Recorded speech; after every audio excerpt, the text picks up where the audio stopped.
Thank you. Thank you. Wonderful to be here. Thank you. Welcome. And J.O., our Director of Cultural Programs here at the Korea Society, thank you so much for this. And Chairman Y.T. Hwang, it's great to have you here for this. As Jay also already said, I'll try not to repeat too much, but I do want to underscore what a wonderful new series this has been this year to have the Y.T. Hwang lecture series on these deep questions, which are very important to both our peoples and both our countries. And the Korea Society is committed to deepening the understanding between the people of Korea and the people of the United States. And I think in the first two series, I'll do my ad, you can see them online. The first with former World Bank President Jin Young Kim, and the second with the writer Min Jin Lee. I was here for that one. It was very lively. I'll try to be as lively here, just because it was a real conversation. But I think this is the capstone now to have Dr. Kang Kyung-wha, former foreign minister. I think I'll call you Dr. Kang, but President Kang, Minister Kang. But you've had such an extraordinary and varied career. And I thought maybe, frankly, because one thing we both have in common, in addition to being the first women in some positions, but that's true of our generation, I think, and I'm sure we share a sentiment that in positions where we were the first women, we hope we're still the only, that won't be for long, but we're also former diplomats. And I thought it might be interesting to kind of talk about diplomacy, because the word's thrown around a lot. And sometimes, people, I think, at least in the United States, and Waegyo in Korean has a little bit of a different context. I know, but in the U.S., I think we usually use it to mean maybe you're not being honest. Like, oh, you're being really diplomatic now when you say that's a great haircut. But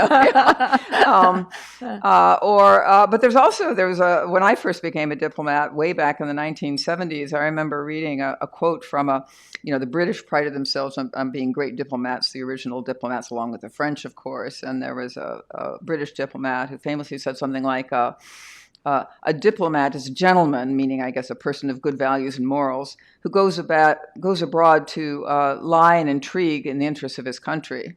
So there's also that thing that diplomats are always going to lie a little bit.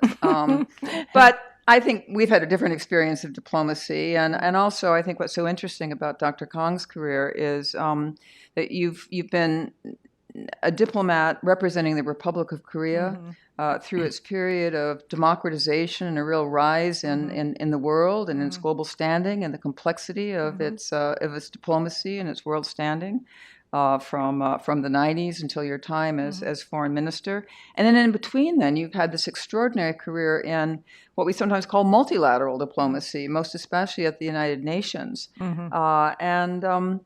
So I hope we could talk a little bit about both of those. I'm kind of laying it all out here, and then we'll see what we get into. And then, of course, you're in a different kind of diplomacy now, which is outside the official system. And I want to get your thoughts on that as well. And of course, it's all in the context of, without having to overemphasize this, the world is on fire.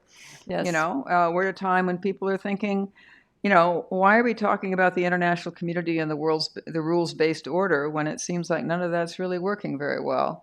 So I want to keep that kind of realist perspective in mind, but think about what we can learn from perhaps some of your experiences and your observations as you've moved from these perch to perch into where you are now. But anyway, with that as a kind of a long intro of what I'd like to do, if that's okay with you, and is maybe just get you to reflect a little bit about what drew you into diplomacy. And I did notice that when you first came in, I know you came in from a background in language and communication and also understanding politics in your own country. And you moved into, I think, working for the President Kim Dae-jung. So that's seeing diplomacy at the highest level. Yes, absolutely. I didn't start there. I started stamping visas in Trinidad and Tobago, or sometimes not stamping them. But so diplomacy can mean a lot of different things. Yes. But I'd love for you to hear a little bit about how, starting out as a Korean diplomat at such a there's a lot of dramatic moments in Korea's history, but this is certainly one. Yes. Well, thank you, Kathy. It's always wonderful to be with you. First of all, and to have a conversation with Kathy is always fun and exciting. So great to do that here back at Korea Society. congratulations on your new space here, because the last time I came, it was in the old space, and I have to say this is much better. And thank you, the Hwang family, for supporting this wonderful lecture series, and greatly honored to be the last speaker in that series this year. I think, I don't think I worked thinking consciously that I am a diplomat. I think my approach to everything was finding solutions in a difficult situation, finding solutions that is not a win, a zero-sum game where one party wins and the other party loses. I always thought the best approach to any issue, whether it's between countries or that you approach a conversation with the goal of finding a solution that is a plus for both sides. Maybe a little more plus on this side, but you always have to give the other side some plus if you want that solution to be sustainable and acted upon. And that's where I start diplomacy. I think managing relations between countries, that is diplomacy. And that relations can be very friendly. Sometimes it can be very hostile, sometimes very antagonistic, but always approach it with not something, you have to gain something, of course, but always leaving that room for the other side, always to say, we've also gained. So, the win-win is such a stale expression these days, but I think that is the fundamental basis of diplomacy. And I completely disagree that this diplomacy is lying in state. No, it's not.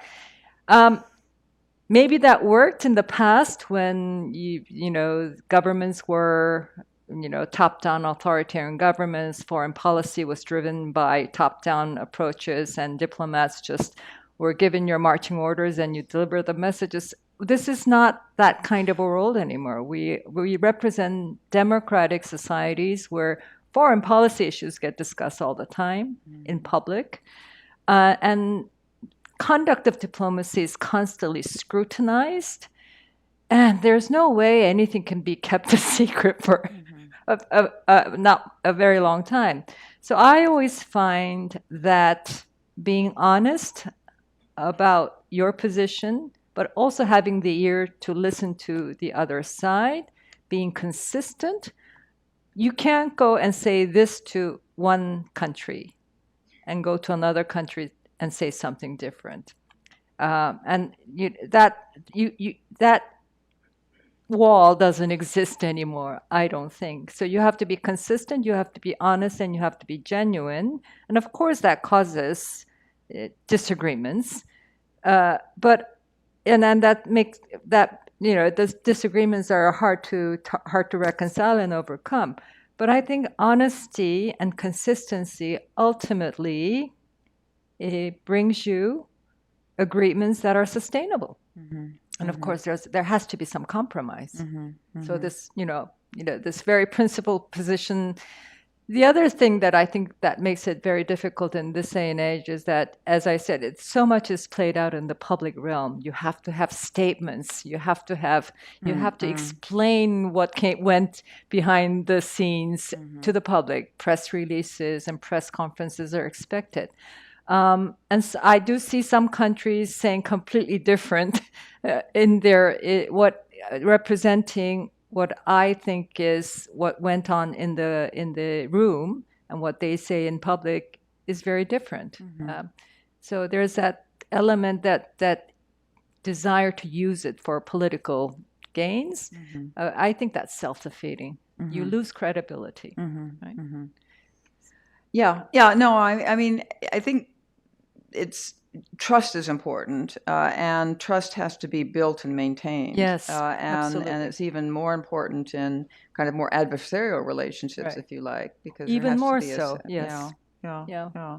Interesting. But I have to ask you, because I know you got your doctorate in like intercultural communications, yes, too, and I'm an old Peace Corps volunteer. We're all about intercultural relations. But and I know you first served your government in the National Assembly, and then I think in the Kim Dae-jung administration. and he was the first kind of transfer of power to the opposition party, to Kim Dae-jung being president. And now this really is a conversation, I have to say. I was in Korea as a political officer in the 80s, and I got to know Kim Dae-jung when he was not president, when he had just returned from the United States and was part of the movement for democratization. And at that time, actually, one thing about Kim Dae-jung is he spoke English. Yes. And he worked so hard on it because he wanted to build the relationship with whoever. And he understood that certainly the United States, but also other countries, were important to his mission to bring a greater democracy to Korea. But I find it interesting, and I want your observation, if you don't mind it, because I know you work very closely with them interpreting, and that's a very high form of diplomacy in my mind. Interpreters make a very big difference. But, back in the 80s, to go back to that, what we Americans would say to Koreans, this sounds very arrogant, but it's true, we'd say, oh, you have to learn to compromise. And Koreans would say, oh, we don't, the word for compromise is, we don't have a word for compromise in Korean. Well, of course you have a word for compromise. There was this whole notion, and there was a notion that Koreans were such tough negotiators. It was zero-sum. It was, and some of that kind of lasts a little bit, But I think that President Kim Dae-jung learned a lot of those kind of lessons, and I wonder, as you observed him now, at the highest level of diplomacy for the Republic of Korea, that must have been kind of quite an interesting class in how because I know he wanted to do certain things that perhaps, for example, President Clinton didn't always understand why he wanted to do them. Lots of stories and anecdotes there, but it was absolutely a privilege to be starting my career in formal diplomatic realm with him, and interpreting for him for about 3 years was my first task in the foreign ministry. And then I joined the UN mission here. But to see, and he was so prepared, so thoughtful.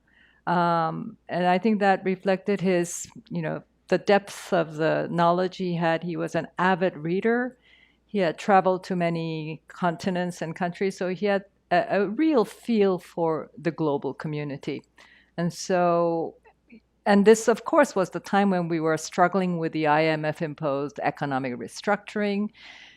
Also, his drive to engage North Korea through his so-called sunshine policy. So really, really, heated times for the country. But to see him in action, I think is, I've had the best teacher I could hope for at my first step in. But yes, he took some tough decisions that were not popular at the time. For example, cultural opening to Japanese cultural content. Huge pushback against that. He introduced the National Human Rights Commission. Great pushback about that. But he also made sure that there were sufficient conversation in society about this, not pushing things through. But look what that's led to. The cultural opening is what started, our own cultural content, working with the external content coming in. And look where we are with the K-pop.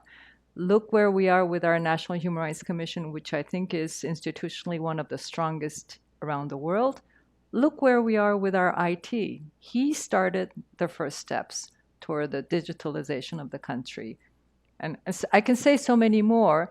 And so steps that he took were bold and needed compromise vis-a-vis our external partners or internal partners.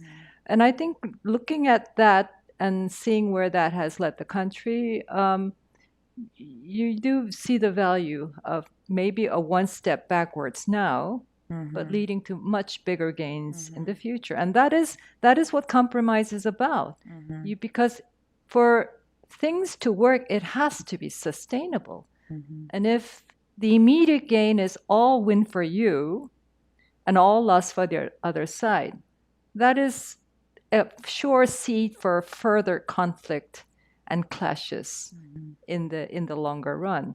So successes or failures, there's always, is it short term, medium term, longer term, whether it's success or not, it depends on from what angle you look at it.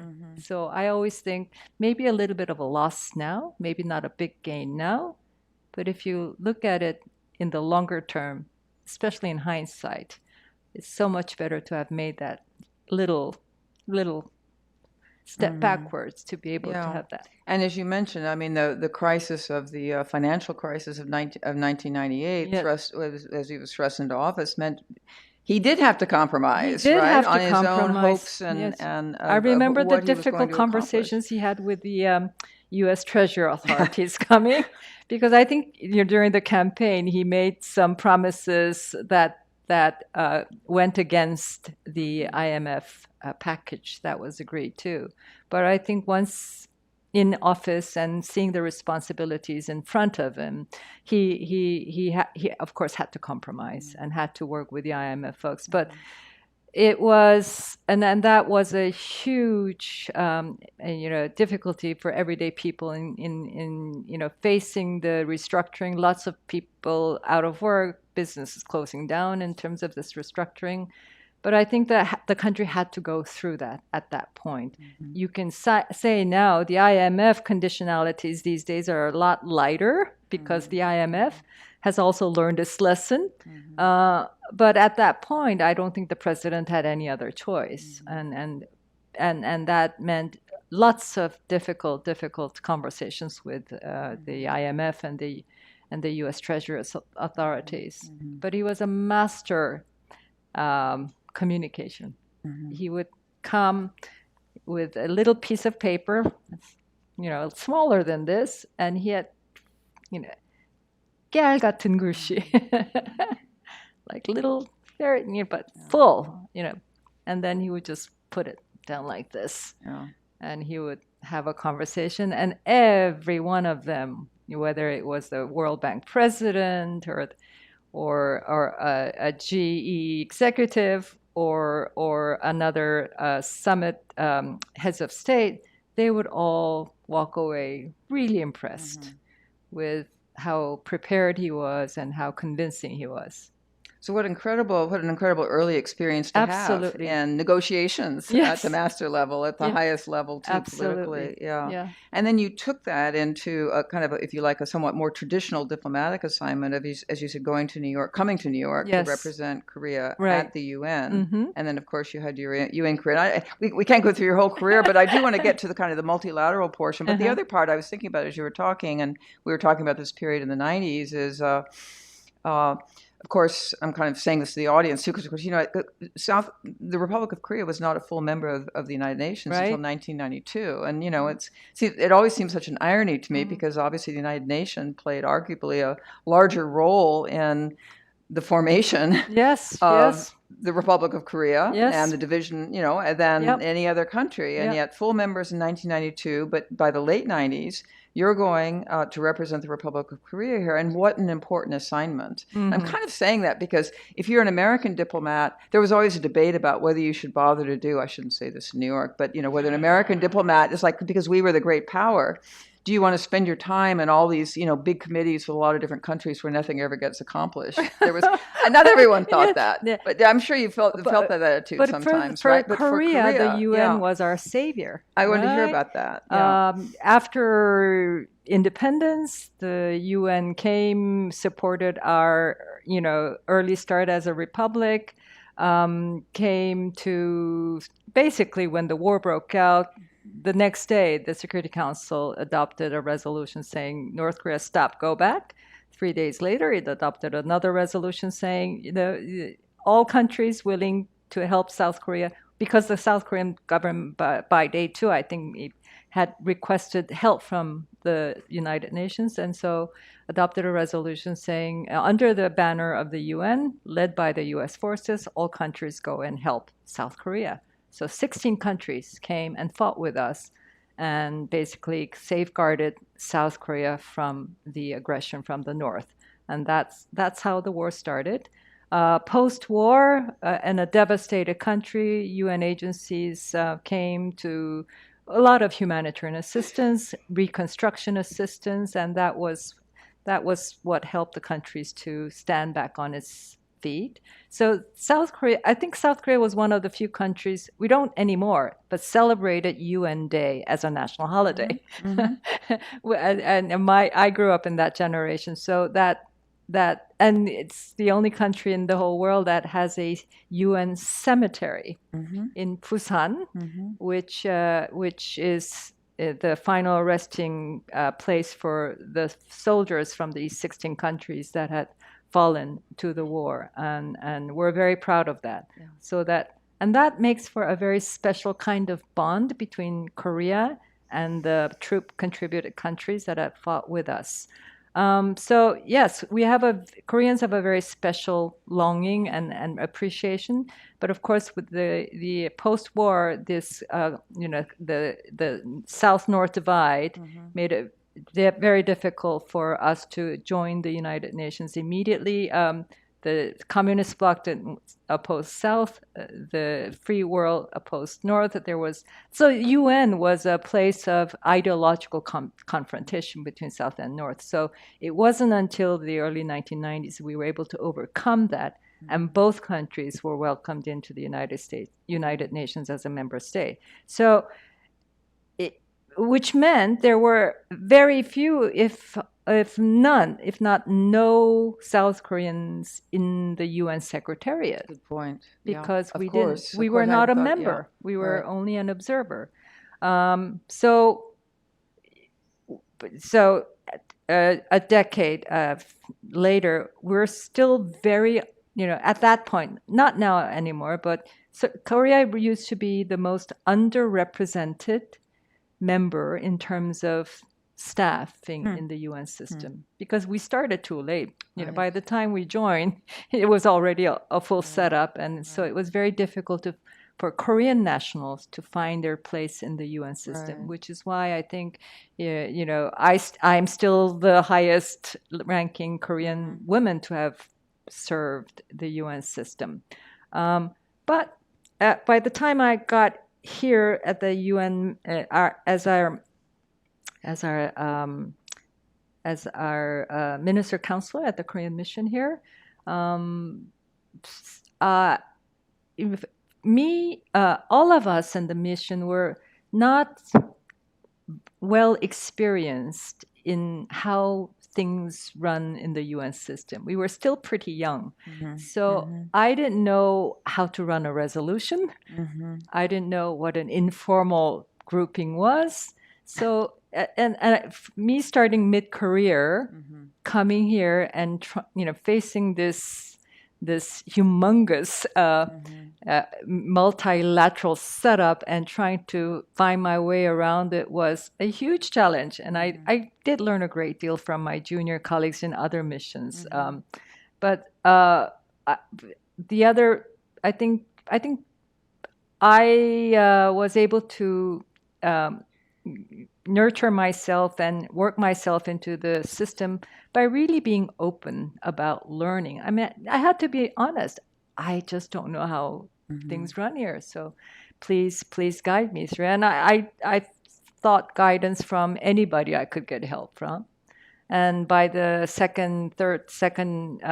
third year round, I had built up a profile for the group to appoint me the chair of the Commission on the Status of Women. So I was chaired of the Commission on the Status of Women in 2004, 2005. And 2005 was very important because that was the 10th anniversary of Beijing. Right. The fourth World Conference that UN puts together on women was in Beijing in 1995. And this was my first taste of the UN. And I was active in the women's circle in Korea. Had no idea what these big world conferences about. We learned about it. We heard about it. The previous ones in Nairobi and so on and so forth. But going to Beijing, I had no idea what to expect. Of course, as an NGO, I was in the NGO forum and not in the formal government forum. But you go and you realize, goodness, the UN is where issues that are really relevant to my own life, the inequalities that I was facing, the difficulties I had in a traditional setting where a patriarchal society where women had a hard time raising kids and working at the same time. And these were the issues that were very much on the agenda of the World Conference here. So that really hit me that, oh my gosh, UN is very relevant to my life, my personal life. So from that point on, I think I had this unspoken desire and longingness to be working in this multilateral institution someday. And so when I was posted here, I had that personal not aspiration about the UN. And so I took up that CSW presidency post, chair post with that and that idealism about what the UN. And so 10 years after Beijing, when the Beijing Declaration and Platform for Agreement was agreed, an enormous document that lays out everything that needs to be done to This achieve. was the famous one where Hillary Clinton, as First Lady, Yes. said, "Women's rights are human and rights." human rights and that human- was kind of not shocking, but it was the headline. For the First Lady of the United States to say that, and the America was there leading that charge to adopt this enormous document, the Declaration and Platform for Action. That was 1995. 2005, when I was chairing the commission to review what those 10 years has achieved. And we were so naive in 95. We thought 10 years later, we would have all of this done, right? We would have all the gender discriminatory laws, you know. 10 years later, we realized not much has happened, actually. And so the work of the commission was very realistic, not to push anything further, but to reaffirm Beijing, the documents in its entirety, not open it, because opening up probably will lead to a lot of pushback. So just to be able to reaffirm that in its entirety was my task as chair. And it was difficult because now you had a different administration in the United States, a Republican administration, which had a different view on reproductive and health rights and whole gender equality. So it was to get that one simple political declaration reaffirming Beijing was a year-long endeavor. It moves slowly, but I want to ask you, if it's not too sensitive. I mean, it's a while ago now, but so you say you were really a pioneer as a Korean official at the United Nations. Yes. I mean, from the South Korean mission. And I'm sure that Seoul was pleased that you were put in this leadership position of chairing an important commission. Yes. But then once you were there, I guess I have a question about, did you ever feel that you got kind of pushback from Seoul that don't go too far because we don't want people to criticize, or was what was happening because you were in this position helping to kind of spur the attention to women's rights in Korea, and you had worked on this before you joined the government. I mean, on women's rights. Did you ever feel like, I'm getting into the question we kind of explore in this series of, like, I want to push back a little bit, or did you feel? No, I don't think. No, I think I was under instructions to do something. I felt I needed to do a little more, a little less. And how did you handle that? I don't think it was. It was more my push, my personal commitment to this than the government. So you really, and I don't think the government got in the way. I think because this was a document that was agreed by the whole of the global community in 1995. So, I see. Why go back on this? So I had there's some freedom of action. I had that's great. The margin to do things that I wanted to do, and we got that. And looking back, if we didn't have that full reaffirmation and the Beijing documents lost the credibility, we would have lost the most important UN document on women's rights and gender equality. Next year is 30th of Beijing. The UN system is trying to make that a very special year. But the sad thing is, 30 years later, there's still so much work to do. There's still so much of that, the hope and the aspirations contained in that document still has a long, long way to go. And I know that I'm going to jump forward a little bit here because I know that you were involved in talking to a number of people over the last week in your new capacity or still as president of Asia Society, but people involved in the UN General Assembly, all the meetings going on there. So I'm kind of fast forwarding now 2 decades later. Yes. And you've mentioned, I mean, maybe progress and lack thereof on issues surrounding the status and rights of women. But what about overall? I mean, did you get the sense this week in terms of the UN, after you spent a good deal of time working on some of the most sensitive issues with respect to ethics and common values like humanitarian affairs, human rights, how those sometimes intersect and how they sometimes challenge each other, if you like, in terms of international action? Well, I think what's the mood now? Well, I think the mood is everything has a forward movement and a backward movement, and I think definitely a backward movement kind of a period when it comes to global standards, especially on the human rights front. Humanitarian crises are a failure of political action, of the failure of diplomacy to prevent wars, or if wars break out, to stop wars and go back to peace. And there's so much of that is necessary that is not happening. We have so many conflicts, not just these big ones that have broken out in recent years, but the simmering, the little conflicts that are still taking place. And you think of the people who have lived with that conflict for decades, refugees whose life is nothing but that refugee camp, born there and raised there. And so there's according to some reports, I think it's the crisis group, we have the largest numbers of conflict taking place around the world since the end of World War II, and the number of casualties and the number of humanitarian crises. So the crises keep growing, people needing help in terms of humanitarian assistance, so-called the caseloads, is growing.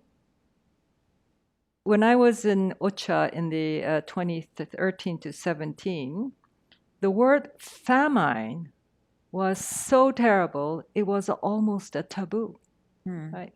It was something that we never wanted to get to. As long as there was a UN system to help people, we just cannot let people starve to death. Remind us what OCHA is. The Office for the Coordination of Humanitarian Affairs. Okay. And you led that? No, I was the deputy. Okay. I was the deputy. Valerie Amos and Stephen O'Brien was the lead. But famine was a taboo because it was so terrible we never wanted to go there. And this was our experience with the Ethiopia famine. Right. But now the word is talked about as if it's another part of the crisis in Sudan, in Gaza. So in terms of human values, in terms of solidarity, human solidarity, I think we've slipped back so many steps. So, which also, by the same token, it means all the more, people with that idea of, working for peace, working for common humanity, to try even harder, because you can say the world is terrible, and so give up? No, you have to try harder. I mean, we won't. I should say, by the way, we are going to stop here and leave about 15 minutes for questions. So please think about them. But I've barely scratched the surface here because these are obviously huge issues. Huge issues. But the UN,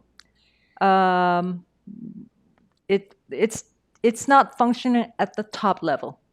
At the Security Council level. Security Council. The UN is a big system with the Security Council sitting at the top. The only body in the whole UN system that makes binding decisions on all of the membership. And core of that is the 5 permanent members with vetoes.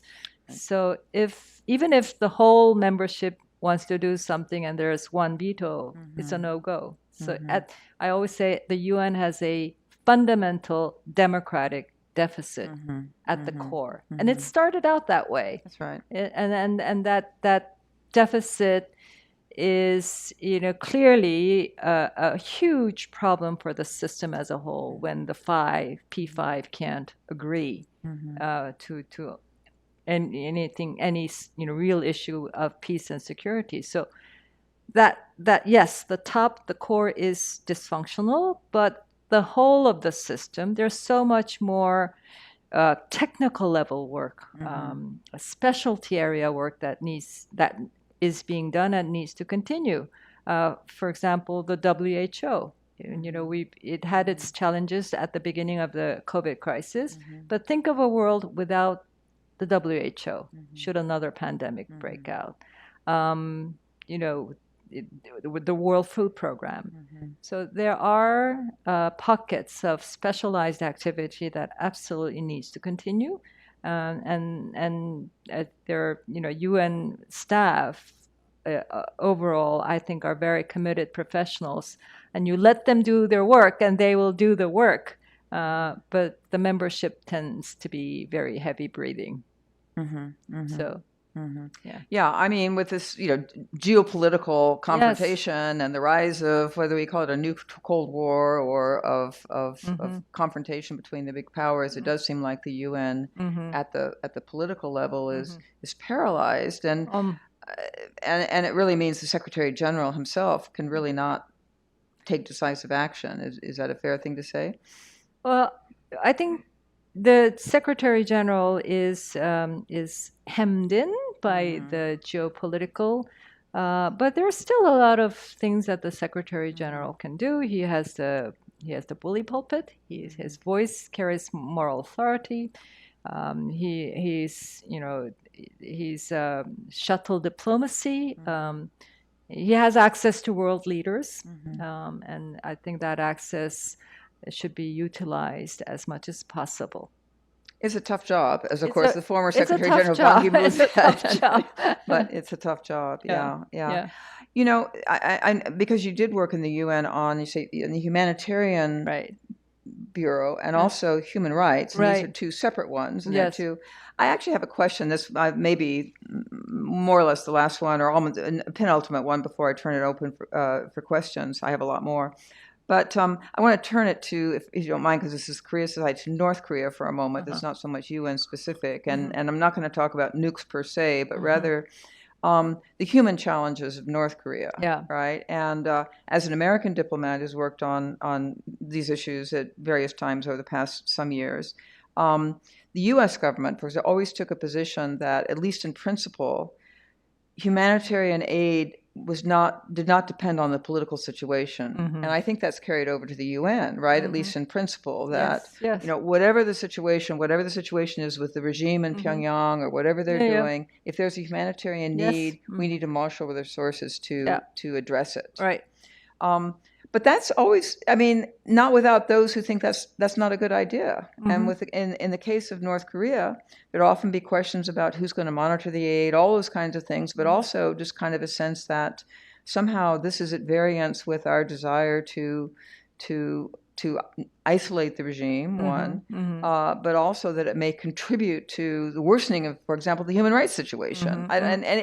You've worked on both of those, and I did you run into those kinds of arguments and stalemate sometimes in making decisions about? I think there's a tension between the human rights community and the humanitarian community. Better. I think both share the goal of preserving human dignity, right? But the human rights work is to say tough things to the government, who is basically the entity. The state needs to guarantee the rights of its people. So when that's not happening, it is the work of the UN human rights folks to say to the government nicely that this is not up to international standards. We recommend that you do this or that. And the human rights setup of the UN is designed to do that work. There's various parts of it, but that's at the end the fundamental mission of human rights. speaking the truth to the power that be, right? Which can be very difficult. So I always say, because it's a tough discussion, your approach has to be very diplomatic and humble, because the message is tough. I see some human rights in my own staff and the NGOs taking the moral high ground in delivering that message, which always backfires. So that's the human rights work. The humanitarian work is to talk to the same government authorities to ask access to the people who need the support, no matter how terrible that government is. Without they saying, yes, you can go to this part of the country to do their work, you just can't go.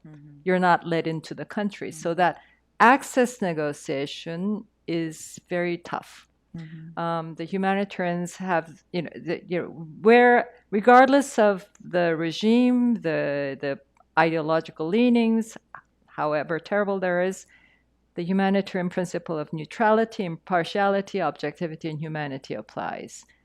In reality, very tough to adhere to, and needing to have this conversation about access to the most terrible regimes. That's the humanitarian work. But yes, I think humanitarian work has to be focused on the people in need.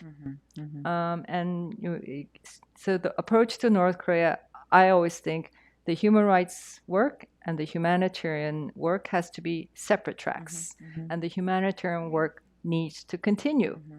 Now, the North Korean regime itself very much politicizes the humanitarian, the desire of the international community to do humanitarian assistance. And I think with COVID, the access has completely closed down. I think it's opening up a bit now, but I don't know. I don't know the updates on this. But we're losing that principle a bit, not just in North Korea, but all over the world. The idea of that neutral space. I think we have lost it. That's why I appreciate your discussion of it. And not just the space at the practical level, but that space is protected by the so-called international humanitarian law, right? Humanitarians and governments have to, respect that. Basically, the conduct of war, is what humanitarian law tries to address. That you make the distinction between combatants and non-combatants. You protect civilians. You protect POWs. You make your military actions proportionate to their aims. All of this. These are all, in the midst of these terrible wars, are very much being weakened. So humanitarian communities' work is getting harder and harder. And I think big powers have to realize it's going to come back to, hurt them as well, unless they take the lead in shoring up the norms that apply in these crisis situations. Yeah. And we've got some big ones now, as you said. We've got some big ones. I'm going to turn to the audience, and I see some hands going up. Jay, do you want me to call on people, or we have a microphone? You can raise your hand, back. and we'll bring the mic to you. All right. I see the woman here in front. You've got. Oh, she's sorry. We'll move it forward. Here we go. Hello, my name is June. Since you worked a lot in official positions, and now you're leading Asia Society, and I was wondering, how has been that transition from official life to more like private sector? I wouldn't say private sector, but more like an NGO space, like civilian sector. Yes. Yeah. Very tough. Yes, because I think in government, it's, and this also is the UN, it's a very structured entity, very hierarchical. You know exactly your place in the larger scheme of things. And for example, when you're a minister, you know that when you make a decision, it filters down to, and even the lowest level official at a mission somewhere will hear that and will implement that. That's not the case in the NGO world. And so it was hard for me to see why, but the NGO world is a lot more, lot loose. A lot less discipline, I think. And there's a lot of reason to that. It's a world filled with passionate people who come because they believe in the cause. But in the end, it's also a world that needs a lot of donor support, right? Whether it's from foundations or private entities. So this, this criticism about NGOs being donor-driven, maybe that's too harsh, but in the end, you cannot do your work without donor support. And sometimes you lose what is your core mission. You want a clearer sense of that mission and the donor support to come in support of that. But sometimes you see, the donor support comes and the work follows whatever the interest the donor seems to have. And I think, heads of NGOs have to be very careful about not letting things slip in that direction. Always keeping the house towards what is your fundamental mission. And I think that's a daily challenge. Yeah, but I wonder if there's one part about it. I ask you that you perhaps find either difficult or liberating, and that's that. I mean, you were the Minister of Foreign Affairs just before you left, and I was never the minister. But when I was an ambassador or in a senior position in Washington for so many years, I felt like my job was to, if someone asked me, what do you think about the human rights situation in North Korea, was to give them, in most cases, just for example, or burden sharing with South Korea, or many things you worked on. My job was to give people my best understanding of what the U.S. policy was. Yeah. The people weren't interested in my opinion, my personal opinion on that. They wanted to hear what the policy was, and I tried my best to convey that policy, even if sometimes, my own thought might have been, I'm not so sure about this, or I would say it a little bit differently. Yeah. And sometimes, there'd be times when you might say to someone, my personal view, but really you had to, especially in this day and age, and if you're minister, even more so. Yeah. And now I find after all these years, having left the government, I'm kind of surprised when people say, what do you think? And I had to say, one, I'm not sure, but no, but it's freeing, but you also have to allow yourself to sort of think and say, what is my actual view? And then sometimes I say, I think this is what the U.S. position is, but right? Yeah. Do you have that? I have exactly, because the hardest thing after government is saying I. When in government, it's all with we. Yeah. Our ministry, our government, my government. And then take all of that out and you say me, I. It takes a while getting used to. But of course, in government, regardless of your personal thoughts, you have to speak your official policy. You may disagree with it, but once policy is decided, the role of the diplomat is to explain and sell that policy. I remember, but not lie. but yes, not lie. But no, No. I don't think that doesn't mean you need to lie. You need to present. I mean, I think human creativity is such that you can. There are so many ways to say the same things, right? And that doesn't mean lie, and I think that's where the diplomatic skills come in.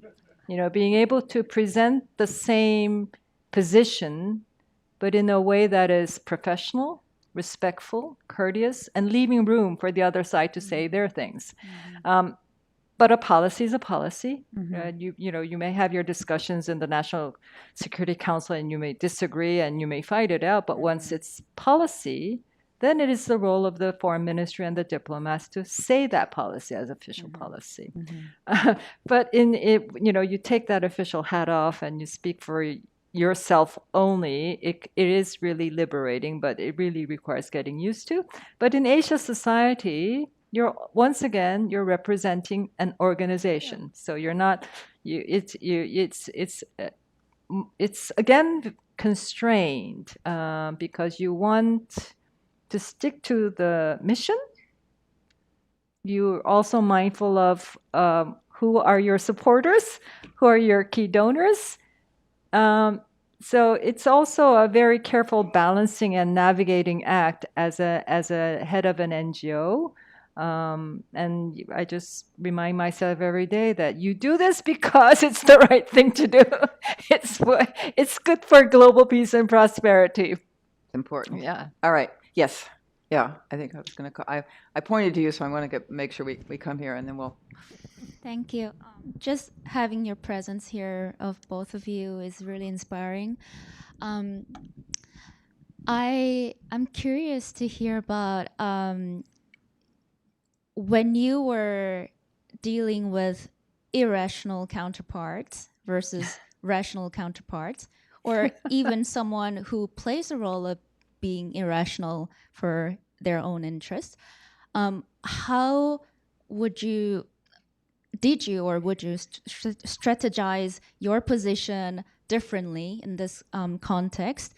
And in this world where we see, unfortunately, more and more divided society, what do you think higher representation of women in the leadership positions would play a role to revive the multilateralism? Wow. How do you put that all together? But I do think I don't like to make distinction between women and men. I think there are good women, bad women, good men, and at the leadership level as well. But I have to say, I think women are better listeners, simply. And that's We're more used to it. we're more used to it. Maybe we're grown that way, but women at leadership level are also better listener than men leaders.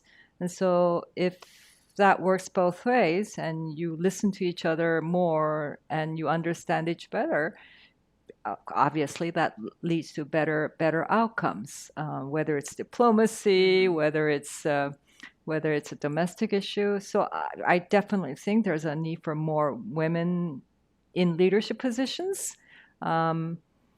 In Korea, I think women, for example, in South Korea, in the ministry, at the junior level, it's majority women, and the women are rising just by the natural progression of women in professional. It's the top level, we're still way short of gender equality. So that's, yeah, I am all for higher, more representation of women in all decision-making fora, in diplomacy, in ministerial positions. I would very much like to see the next women foreign minister coming sooner rather than later, although the prospects are not there yet. Irrational, rational distinction. I guess what is irrational and rational? What looks irrational to you may be completely irrational on the other side. And maybe there's an intentionality to the irrational behavior, and so you have to understand your counterpart, but don't be too quick to judge.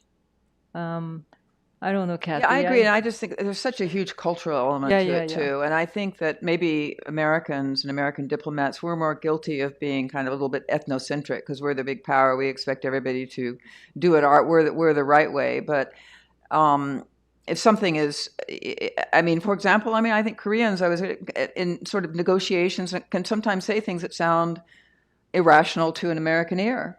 Sometimes it's a language issue. Yeah. Sometimes it's a cultural issue. Sometimes a cultural issue, like I'm afraid if I don't look tough, my boss is going to get mad at me. But so I think the kind of cultural element's also a really important part of it, and language. Let's go back over there by you, Jay, again. Do you mind if we go a couple minutes over? No, absolutely not. Yeah, this is. Thank you for your talk, and thank you for your service for the country. There's an increasing trend that AI, the artificial intelligence, is impacting how we communicate, how we learn about the news, and how we express our thoughts. Do you have any view about what the implication of AI will be on diplomacy and democracy? I'm not sure if it's a relevant question, but I was curious if you have any view on that. Thank you. I think, I think I'm most concerned. AI has huge potential, huge possibilities, but also in both the good side and the bad side. My biggest concern about AI is the use in the military realm, in the weapons system, in the military command and control system. But I was in a meeting over the weekend where we were talking about a particular country, and immediately in the back screen you had the original English and the translation showing up almost instantaneously. So you have no need for interpretations anymore. So there is definitely a utility to AI that is much more effective, cost-effective. But at the end, I think diplomacy is an art form rather than science, and there is you can have that kind of a technical support from AI, but the personal judgment that comes with experience, comes with knowing your counterpart, the camaraderie or the chemistry that you've built with the other side. That is a very human element that I think would be very difficult for any AI machine to replace. No, I agree. Yeah. Over here, do you want? One Sorry. last question. Okay. A couple more questions. Thank you very much for your speech. Would Korea be ready to open up its border, taking in hundreds of thousands of migrants, just like we're doing right now, if U.S. and the globalists ask Korea to do so? That's the first question. Second question. 60, 70 years ago, the UN had sent troops to stop the North from invading to the South. Why can't UN send troops to stop Russia from invading Ukraine? Third question. How is That's a lot. Korea positioning itself to defend North Korea and the communist China, partnering with Japan and Taiwan, especially when weaponry like THAAD defense system? Thank you very much. Okay. You pick one or two. Okay. It's a lot. I believe Korea has to be a lot more open to migrants than it currently is. It is opening up, surely out of economic necessity. If you go to these rural areas, factories, farms, many foreign workers, and already, but I think the opening should be much wider. There was a situation a couple of months ago when Yemenis refugees suddenly landed in Jeju, and there was a huge pushback against these refugees from a war zone because they were mostly young men, because the Yemenis families in the middle of this war would muster whatever money they could and buy one ticket and give it to the family member that has the best chance of survival. And there were young men. That visa-free trips to Malaysia. Malaysia has visa trip to the tourist island of Jeju. So that's how they ended up en masse in Jeju, and there was such a huge pushback against them. And I think our system should have been more open to that. Ultimately, they were settled with a humanitarian stay permits. Some have settled down on a more long-term basis. So I think that demonstrated the Korean sentiment that is still very much a closed mindset vis-a-vis the migrants. But I personally think we have to move beyond that. Why couldn't they could? Because Russia is a member of the Security Council, it would veto any decision made at the Security Council level to say to tell to Russia to stop that, or to order other country, or decide to send foreign troops to the war zone. Because, and this is the irony, this is the big paradox of the Security Council situation and the war in Ukraine. It's a veto-wielding permanent member that has violated the fundamental principle of global peace, which is don't invade your neighbor unless you are first attacked. And so it's a very, very, so the war in Ukraine has lots of implications for the global order, and it's going to be took a long, long while before even with the war ended. I think what that means for the Security Council and the UN system. Huge question. And your third question, I didn't get that clearly. South Korea position is in defending North Korea and Communist China, partnering with Japan and Taiwan. How would we Protect the democratic Asian countries? how would we protect South Korea from North Korea and Communist China? How is South Korea working with Japan and Taiwan, you said, and the U.S. presumably, but I'm having. Especially the defense system aside, they were facing huge protests. Well, South Korea's security is based upon the U.S. ROK Security Alliance, which means we look after each other.